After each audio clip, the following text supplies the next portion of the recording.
ಅಯೋಧ್ಯೆಯಲ್ಲಿ ದಿವ್ಯ ಭವ್ಯ ರಾಮ ಮಂದಿರದ ಉದ್ಘಾಟನೆಗೆ ಇನ್ನು ದಿನಗಣನೆ ಶುರುವಾಗಿದೆ. ಜನವರಿ 22ರಂದು ದಿವ್ಯ ರಾಮ ಮಂದಿರವನ್ನ ಪ್ರಧಾನಿ ಮೋದಿ ಅವರು ಲೋಕಾರ್ಪಣೆ ಮಾಡಲಿದ್ದಾರೆ.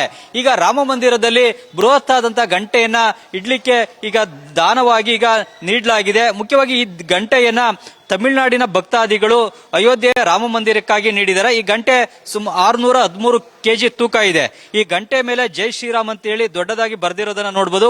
ಮುಖ್ಯವಾಗಿ ಈ ಭಾಗದಲ್ಲಿ ಗಂಟೆಯನ್ನು ನೀಡಿದಂತವರ ಹೆಸರನ್ನು ಕೂಡ ಕೆತ್ತಲಾಗಿದೆ. SPE ಗ್ರೂಪ್ ತಮಿಳುನಾಡು, TKS ಪುಳಂಗೊಂದಿ ಅನ್ನೋ ಒಂದು ಹೆಸರನ್ನು ಕೂಡ ಕೆತ್ತಲಾಗಿದೆ. ಜೊತೆಗೆ ಕನ್ನಿಮೊಳಿ, ಲೋಕೇಶ್, ಮಹಾಲಕ್ಷ್ಮಿ, ಕುಮಾರನ್, ಅಮರ್ನಾಥ್, ವೆಂಕಟೇಶ್, ನಾಗಮಣಿ ಅನ್ನೋರ ಹೆಸರನ್ನು ಕೂಡ ಕೆತ್ತಲಾಗಿದೆ. ಇವರೆಲ್ಲರೂ ಕೂಡ ಈ ಗಂಟೆಯನ್ನ ರಾಮ ಮಂದಿರಕ್ಕೆ ಈಗ ದಾನವಾಗಿ ನೀಡಿದ್ದಾರೆ. ಈ ಗಂಟೆಯನ್ನ ಈಗ ರಾಮ ಮಂದಿರದಲ್ಲಿ ಇಡಲಾಗುತ್ತೆ.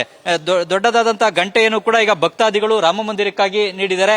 ಇದೇ ರೀತಿಯಾಗಿ ದೇಶದ ಬೇರೆ ಬೇರೆ ರಾಜ್ಯಗಳಿಂದ ಬೇರೆ ಬೇರೆ ವಸ್ತುಗಳನ್ನು ಕೂಡ ಅಯೋಧ್ಯೆಯ ರಾಮ ಮಂದಿರಕ್ಕೆ ನೀಡಲಾಗಿದೆ. ಅವುಗಳೆಲ್ಲವನ್ನು ಕೂಡ ಬಳಸಿಕೊಂಡು ಈಗ ರಾಮ ಮಂದಿರವನ್ನ ನಿರ್ಮಾಣವನ್ನು ಕೂಡ ಮಾಡಲಾಗಿದೆ. ಈಗ ಗಂಟೆಯನ್ನು ಕೂಡ ಈಗ ಅಯೋಧ್ಯೆಯ ರಾಮ ಮಂದಿರದಲ್ಲೇ ಜನವರಿ 22ರ ಬಳಿಕ ಇಡಲಾಗುತ್ತೆ. ಅಲ್ಲಿ ದೊಡ್ಡದಾದಂತಹ ಗಂಟೆಯನ್ನ ಬಾರಿಸಿ ಭಕ್ತಾದಿಗಳು ರಾಮ ಮಂದಿರದ ರಾಮ್ಲಲ್ಲಾನ ದರ್ಶನವನ್ನು ಕೂಡ ಪಡಿಬಹುದು.